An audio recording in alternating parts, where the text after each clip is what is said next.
Hello दोस्तों, welcome to the my YouTube channel educational point. स्वागत है आपका मेरे इस नए वीडियो में।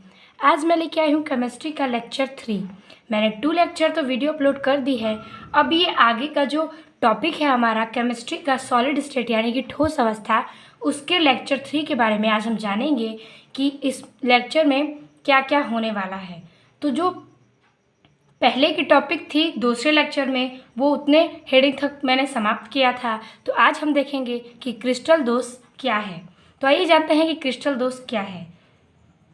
आदर्श क्रिस्टल में अवयवी कण, अणु, परमाणु, आयन नियमित ज्यामितीय अवस्था में रहते हैं, परंतु जब इस अवस्था में परिवर्तन होता है तो क्रिस्टल में दोष उत्पन्न हो जाते हैं, जिन्हें क्रिस्टल ठोस कहते हैं। यह 2 प्रकार का होता है। तो इसके कहने का ये तात्पर्य है कि जो आदर्श क्रिस्टल अवयवी कण होते हैं वो अणु, परमाणु और आयन से मिलकर बने होते हैं। उनके अवयवी कण जो नियमित ज्यामितीय अवस्था में रहते हैं, यानी कि एक वो नियमित अवस्था में ही रहते हैं, परंतु जब इस अवस्था में परिवर्तन होता है, यानी कि जब उस अवस्था में चेंजेस होंगी यानी कि परिवर्तन होगा, तो क्रिस्टल में दोष उत्पन्न हो जाते हैं। तो उस क्रिस्टल में जो होगा, अगर थोड़ा सा भी चेंज होगा तो उसमें एक दोष उत्पन्न होने लगती हैं, जिन्हें हम क्रिस्टल दोष कहते हैं। और ये क्रिस्टल ठोस 2 प्रकार के होते हैं। तो आइए देखते हैं कि क्रिस्टल दोष जो है वो कितने 2 प्रकार के तो हैं, लेकिन कौन कौन से हैं। तो पहला दोष है रेखीय दोष। तो रेखीय दोष क्या है, ये अतिलघु के प्रश्न में भी पूछता है। आइए जानते हैं।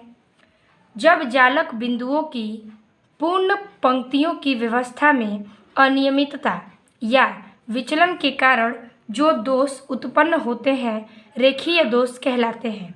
जैसे कि कोई जालक बिंदु है, सबसे इम्पॉर्टेंट बात है कि ये जो दोष है उसमें क्रिस्टल के जालक के बारे में ज़रूर बताया जाएगा। तो जब जालक बिंदुओं की पूर्ण पंक्तियों की व्यवस्था, यानी कि कोई भी पूर्ण रूप से व्यवस्थित है, उसकी जो व्यवस्था है वो अनियमितता या विचलन के कारण जो दोष उत्पन्न होता है, उसका जो अनियमितता है यानी कि अनुपस्थिति, उसमें जो विचरण के कारण दोष उत्पन्न होता है, उसी दोष को हम रेखीय दोष कहते हैं। अब रेखीय दोष तो हम इस सब समझ लिए। अब इनका अगला दोष क्या है, तो बिंदु दोष। तो बिंदु दोष किसे कहते हैं, आइए देखते हैं। जब किसी क्रिस्टलीय पदार्थ में एक बिंदु या परमाणु के चारों ओर व्यवस्था में अनियमितता या विचलन के कारण जो दोष उत्पन्न होता है बिंदु दोष कहलाता है। ये निम्न प्रकार के होते हैं। अब देखिए, कहने का मतलब है, ये बहुत ही इजी वर्ड है। जैसे कि जब किसी क्रिस्टल पदार्थ को लेते हैं, यानी कि कोई भी क्रिस्टलीय पदार्थ है, उसमें से एक बिंदु या परमाणु के चारों ओर व्यवस्था, यानी कि उसकी जो चारों ओर की बिंदु होती है उस पदार्थ की, उसकी अनियमितता या विचलन के कारण जो दोष उत्पन्न होता है, यानी कि उसमें जो अनियमित चीज़ें हैं उसमें विचलन तो होगा ही, और उस विचलन के कारण जो दोष उत्पन्न होता है उसको ही हम बिंदु दोष कहते हैं। और ये निम्न प्रकार के होते हैं। तो इस प्रकार से क्रिस्टल दोष तो 2 प्रकार के हुए, एक रेखीय दोष और एक बिंदु दोष। अब बिंदु दोष कितने प्रकार के हैं, आइए जानते हैं। तो इसका पहला दोष होता है स्टाइकियोमेट्री दोष, यानी कि रस समीकरणीय दोष। तो ये क्या है, स्टाइकियोमेट्री दोष जो है वो कई बार एग्जाम में पूछे जाते हैं। तो ये जो दोष है ये बहुत ही इम्पॉर्टेंट है, जो कि आज इसके बारे में हम समझेंगे। जिन दोषों के कारण स्टाइकियोमेट्री में कोई परिवर्तन नहीं होता है, अर्थात वे दोष जिनमें यौगिक में उपस्थित धनायनों तथा ऋणायनों का अनुपात यौगिक के अणु सूत्र के अनुरूप ही रहता है, स्टाइकियोमेट्री दोष कहलाता है। ये 2 प्रकार के होते हैं। तो जो स्टाइकियोमेट्री दोष है वो जो जिन दोषों के कारण, यानी कि कोई दोष है उसके कारण इस स्टाइकियोमेट्री में कोई परिवर्तन नहीं होता। कुछ दोषें होती हैं जिसके कारण स्टाइकियोमेट्री में कोई परिवर्तन नहीं होगा, अर्थात वे दोष जिनमें यौगिक में उपस्थित धनायन तथा ऋणायन का अनुपात यौगिक के अणु सूत्र के अनुरूप ही रहता है। तो जिस प्रकार से उसका धनायन तथा ऋणायन का अनुपात है वो यौगिक के अणु सूत्र के अनुरूप रहता है, यानी कि उसका जो अणु सूत्र है वो उसके अनुरूप यानी कि उसका एक रूप होता है, जो इसका स्टाइकियोमेट्री दोष कहलाता है। तो सबसे बड़ी बात है कि इसमें धनायन और ऋणायन है, और जो कि ये दोष के यौगिक में उपस्थित होते हैं, और उसी के यौगिकों का जो अणु सूत्र है उसके अनुरूप होता है, उसे ही हम स्टाइकियोमेट्री दोष कहते हैं। ये दो प्रकार के होते हैं। तो कौन कौन से दोष? तो पहला दोष है साटकीय दोष। ये दोष जो है ये बहुत ही इम्पॉर्टेंट है और ये एग्जाम में पूछे गए हैं। आई होप आपको पता होगा कि साटकीय दोष एक हेडिंग होता है और एक होता है फ्रैंकल दोष। तो इनके दो प्रकार के दोष हैं, एक साटकीय दोष और दूसरा होता है फ्रैंकल दोष। तो साटकीय दोष में क्या होता है, आइए देखते हैं। इस प्रकार के दोष में समान संख्या में धनायन तथा ऋणायन अनुपस्थित होता है, जिससे क्रिस्टल का घनत्व कम हो जाता है परंतु उदासीनता बनी रहती है। तो देखिए, इस प्रकार का जो दोष होता है वो उसकी संख्या जो होती है समान होती है, यानी कि उसमें धनायन तथा ऋणायन की अनुपस्थिति होती है। जैसे कि इसकी संख्या तो समान है लेकिन इसमें कुछ धनायन और ऋणायन जो होते हैं वो अनुपस्थित होते हैं। फिगर के हिसाब से भी हम एग्जाम्पल में समझ सकते हैं। तो जिससे क्रिस्टल का घनत्व कम हो जाता है, यानी कि जो धनायन और ऋणायन अनुपस्थित होंगे उससे क्रिस्टल का जो घनत्व होगा वो कम हो जाएगा परंतु उदासीनता बनी रहती है, यानी कि उसकी जो उदासीनता है वो वैसी की वैसी ही बनी रहेगी, लेकिन धनायन और ऋणायन इसमें अनुपस्थित भी हो सकते हैं। तो एक नोट के तौर पे मैं आपको समझा सकती हूँ। देखिए, सन 1930 में वैज्ञानिक साटिकीय ने बताया कि ये वैज्ञानिक हैं साटिकीय ने बताया कि क्रिस्टल निर्माण के समय कुछ आयन निश्चित स्थान से छोड़कर क्रिस्टल जालक से बाहर निकल जाते हैं। जैसा कि मैंने बताया कि इसमें धनायन और ऋणायन अनुपस्थित होते हैं कहीं कहीं। तो उस हिसाब से जो वैज्ञानिक साटिकीय थे वो सन 1990 में बताए थे कि जो क्रिस्टल का निर्माण होता है, मतलब निर्माण के समय वो जो कुछ समय के लिए आयन जो होते हैं वो अपना स्थान छोड़कर क्रिस्टल जालक के बाहर निकल जाते हैं। तो सबसे बड़ा इम्पॉर्टेंट पॉइंट है इसका यही कि वो अपनी जगह यानी स्थान छोड़कर बाहर निकल जाते हैं। तो आइए देखते हैं, फिगर में समझते हैं। जैसे कि कोई वस्तु का मतलब एक बॉक्स है, उसमें धनायन और ऋणायन घूम रहे हैं आपस में।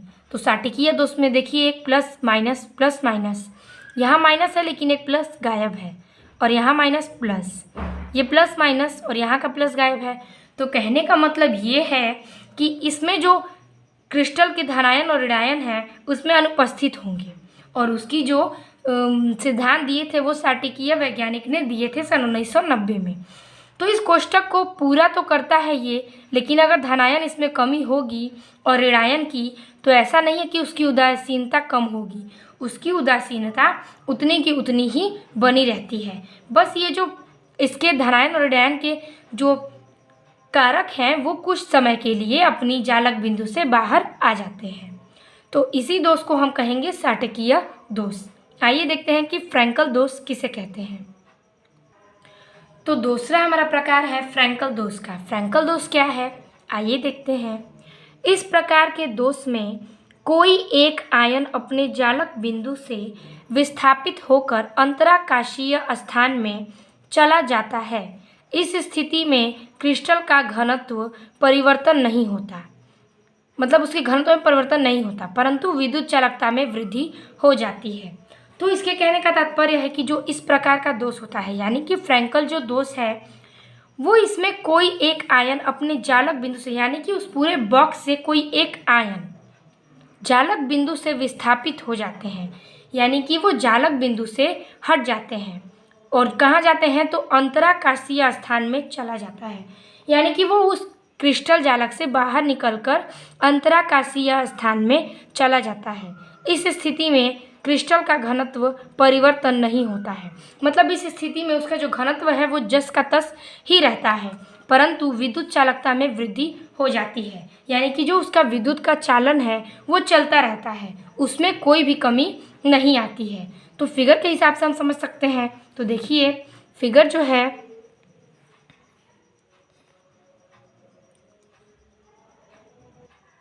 फिगर कहता है कि ए पे जो प्लस आयन है बी पे, फिर ए, फिर बी पे माइनस, फिर यहाँ पे ए बी माइनस है, ए प्लस बी माइनस ए प्लस, ए प्लस बी माइनस ए प्लस बी माइनस। तो इसका जो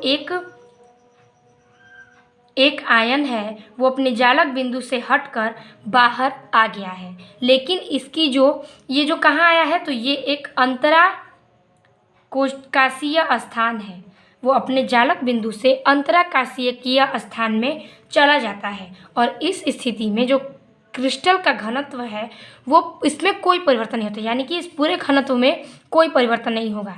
ये कुछ देर के लिए अपना जगह छोड़ता है, लेकिन इसमें कोई परिवर्तन नहीं होगा और इसकी जो विद्युत चालकता है वो वृद्धि करती रहती है। मतलब कि इस दोष में ये है कि इसका जो एक आयन है वो अंतराकाशीय स्थान में चली जाती है, तो फ्रैंकल दोष हम इसी को कहते हैं। अब हम जानेंगे कि फ्रैंकल दोष तथा साटिकीय दोष में क्या अंतर है। तो जैसा कि मैंने डिफिनीशन के तौर पे और फिगर के हिसाब से तो मैंने आपको बता दिया, लेकिन जो अंतर है वो बोर्ड एग्जाम में 12th के बहुत बार पूछे जा चुके हैं। तो आइए हम इसको भी देख लेते हैं कि फ्रैंकल दोष और साटिकीय दोष में अंतर क्या है। तो पहला पॉइंट है, इसमें धनायन तथा ऋणायन अपने जालक बिंदुओं से हट जाते हैं। जैसा कि मैंने फिगर में भी बताया कि इसके धनायन और ऋणायन जो हैं अपने जालक बिंदुओं से हट जाते हैं, और इसमें कोई एक आयन धनायन या ऋणायन अपने जालक बिंदुओं से हटकर अंतराकाशीय स्थान में चले जाते हैं। ये फ्रैंकल दोष है, जस्ट अपोजिट ये लिखा गया है। तो साटिकीय दोष हम इसे कहेंगे और फ्रैंकल दोष इसमें आएंगे। तो जो साटिकीय दोष है उसमें इसमें धनायन तथा ऋणायन अपने जालक बिंदुओं से हट जाते हैं, और फ्रैंकल दोष में इसमें कोई एक आयन धन आयन या ऋण आयन अपने जालक बिंदु से हटकर अंतराकाशीय स्थानी में चले जाते हैं। दूसरा दोष है साटिकीय दोष में कि इस दोष में क्रिस्टल का घनत्व कम हो जाता है, और फ्रैंकल दोष में इस दोष में घनत्व में परिवर्तन नहीं होता, यानी कि इसका घनत्व जो है वो कम हो जाता है, लेकिन फ्रैंकल दोष में घनत्व में कोई परिवर्तन नहीं होता। तीसरा जो है अंतर वो है साटिकीय दोष में, इसमें उपसह संयोजन संख्या अधिक होती है, और फ्रैंकल दोष में होता है कि इसमें उपसहयोजन संख्या कम पाया जाता है, यानी कि साटिकीय दोष में ज़्यादा पाया जाता है और फ्रैंकल दोष में उपसहसंयोजन संख्या कम पाई जाती है। पांचवा अंतर है हमारा कि साटिकीय दोष यौगिकों में पाया जाता है, यानी कि ये मेन पॉइंट है इसका कि साटिकीय दोष किसमें पाया जाता है, तो यौगिकों में, जिसमें धनायन तथा ऋणायन के आकार समान होते हैं। फ्रैंकल दोष में देख लिया जाए तो फ्रैंकल दोष उन यौगिकों में पाया जाता है जिनमें धनायन का आकार ऋणायन से कम होता है। तो साटिकीय दोष में यौगिकों तो पाया जाता है, लेकिन इसमें धनायन और ऋणायन का आकार समान होता है, लेकिन इसमें यौगिक तो पाए जाते हैं, लेकिन इसमें धनायन और ऋणायन का आकार कम होता है। तो इस प्रकार से ये चार अंतर जो है ये बहुत है, और एग्जाम में आप चारों अंतर लिख सकते हैं, बहुत ही इजीली वर्ड में डिफिनीशन के साथ ही है। और साटिकीय दोष और फ्रैंकल दोष अंतर के साथ बहुत बार प्रश्न पूछे गए हैं, तो आप इसे कॉपी पे नोट ज़रूर करिएगा। अगला हेडिंग है हमारा नॉन स्टोइकियोमेट्री दोष। अब नॉन स्टोइकियोमेट्री दोष क्या है, आइए देखते हैं। इन क्रिस्टलों में धनायनों एवं ऋणायनों की संख्या निश्चित अनुरूप में नहीं होती है। इनमें धनायनों एवं ऋणायनों की अधिकता होती है। नॉन स्टोइकियोमेट्री यौगिक कहलाते हैं। इन्हें बाथ्रोलाइड यौगिक भी कहते हैं। ये दोष दो प्रकार के होते हैं। तो जो नॉन स्टोइकियोमेट्री है, जैसे कि स्टोइकियोमेट्री दोष में दो प्रकार थे, एक फ्रैंकल दोष और एक साटिकीय दोष, वैसे ही नॉन स्टोइकियोमेट्री में भी दो प्रकार हैं। तो पहले समझते हैं कि नॉन स्टोइकियोमेट्री क्या है। तो देखिए, इन क्रिस्टलों में धनायन एवं ऋणायन की संख्या निश्चित अनुपात में नहीं होती है। तो इसका जो धनायन और ऋणायन है उसकी जो संख्या है वो निश्चित अनुपात में नहीं होती है। यानी कि इसके क्रिस्टल में जो अनुपात होता है वो धन आयन और ऋण आयन की संख्या में निश्चित एक अनुपात होता है, यानी कि एक एक्यूरेट इसका रेशियो होता है। इनमें धनायन एवं ऋणायन की अधिकता होती है, यानी कि इसका जो धनायन यानी प्लस चार्ज है और ऋणायन यानी माइनस चार्ज है वो दोनों ही अधिकता में होती है। उसे हम नॉन स्टोइकियोमेट्री यौगिक कहते हैं। इन्हें बार्थोलाइड यौगिक भी कहते हैं। तो इसे हम बार्थोलाइड यौगिक भी कह सकते हैं। और इनका दोष दो प्रकार का होता है। पहला दोष है धातु अधिकता दोष और दूसरा दोष है धातु न्यूनता दोष। तो धातु अधिकता दोष और धातु न्यूनता दोष क्या है, आइए देखते हैं। धातु अधिकता दोष, तो ये क्या है, इसको देखिए। यह दोष क्रिस्टल जालक में धातु आयन अर्थात धनायन की अधिकता के कारण होता है। यह दोष निम्न दो प्रकार से उत्पन्न होते हैं। जैसे कि ये इसका जो दोष है वो क्रिस्टल जालक के धातु आयन अर्थात धनायन की अधिकता के कारण होता है। जैसे कि इसका जो धातु का आयन है वो जो प्लस चार्ज अधिक हो जाता है उसकी अधिकता के कारण ये दोष उत्पन्न होता है। पहले ही बोल रहा है हेडिंग में धातु की अधिकता, तो जो दोष है उसमें अगर आयन की अधिकता होती है तो उसके कारण जो दोष होता है वो धातु अधिकता दोष कहलाता है। ये दोष निम्न दो प्रकार का होता है। जो धातु अधिकता दोष है ये भी निम्न दो प्रकार का होता है। तो धातु अधिकता दोष में आयनों की अधिकता होती है, इसे तो हम समझ लिए। अब हम देखेंगे धातु या धनायन अभाव दोष। इस दोष में धनायन या धातु आयन की संख्या ऋणायनों की तुलना में कम होती है। जो इसका दोष है वो धनायन तथा ऋणायन, यानी कि जो धनायन है या आयन की संख्या ऋणायनों की तुलना में कम होती है। यानी कि ऋणायनों की तुलना में धनायन जो होता है कम होता है। हमने तो शुरू से पढ़ा था कि जो ऋणायन है वो कम मानी जाती है, लेकिन इसमें धनायनों की तुलना में ऋणायन की तुलना कम होती है। तो इसी तुलना को हम धातु या धनायन का अभाव दोष कह सकते हैं। तो इसको आप धातु या धनायन अभाव दोष कहिए या फिर धातु न्यूनता दोष। तो इन दोनों प्रकार को जैसे कि मैंने समझा दिया कि इसमें जो की होती है धातु की अधिकता होती है और इसमें मतलब आयनों की अधिकता होगी और इसमें धनायन की आयनों की संख्या में ऋणायनों की तुलना से ये कम होता है। तो इस प्रकार से हमारा लेक्चर 3 भी समाप्त होता है।